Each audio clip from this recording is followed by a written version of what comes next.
সকলকে জয়গুরু জানিয়ে আজ কিছু যজন কথা, কিছু সঙ্গীত, এর মাধ্যমে আমরা একটু সময়টা উপভোগ করার চেষ্টা করছি। গুরুধারার মূল মন্ত্রই হচ্ছে বীজ মন্ত্র।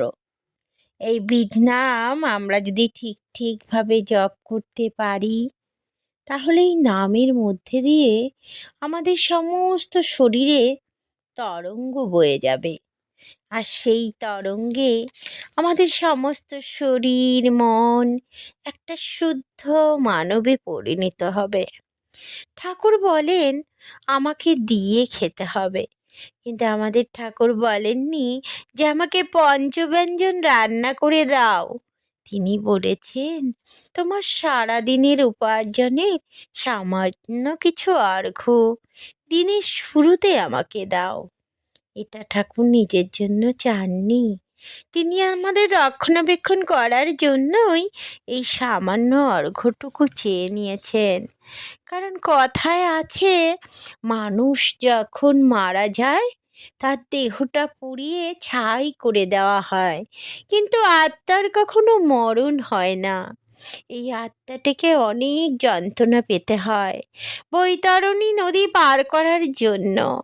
আর তাই শ্রাদ্ধ বাৎসরে ব্রাহ্মণকে 16 আনা দান দিয়ে এই বৈতরণী নদী পার করতে সাহায্য করতে হয়, যেন সেই মৃত আত্মা সন্তানাদিদের দানের মাধ্যমে বৈতরণী নদী পার হয়ে যায়।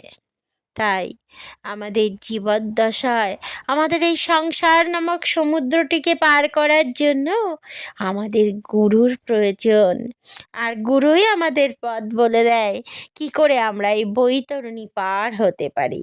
তাই গুরুমন্ত্র দীক্ষা সকলকে নেওয়া প্রয়োজন। তাই এক পদকর্তা গান বেঁধেছিলেন, গানটি একবার আমরা সকলেই শুনে নিই।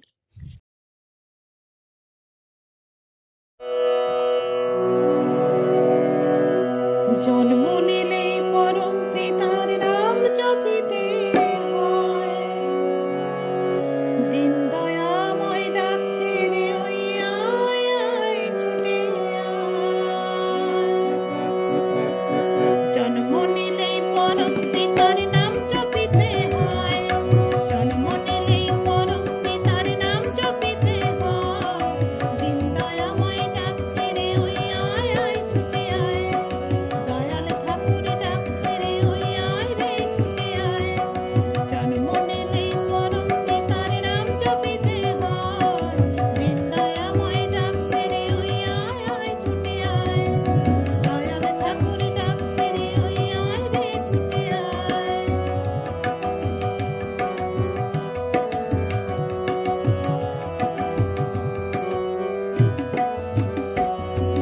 মায়ায় ডুবে রঙ্গ করি,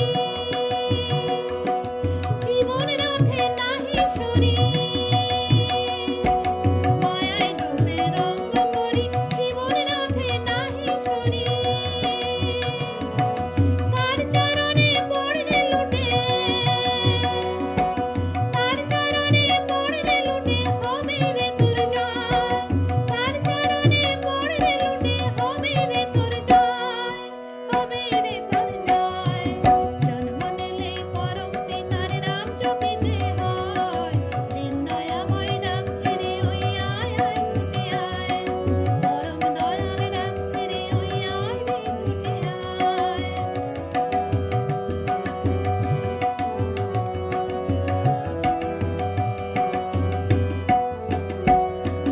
পরম পিতার নামটি ধরে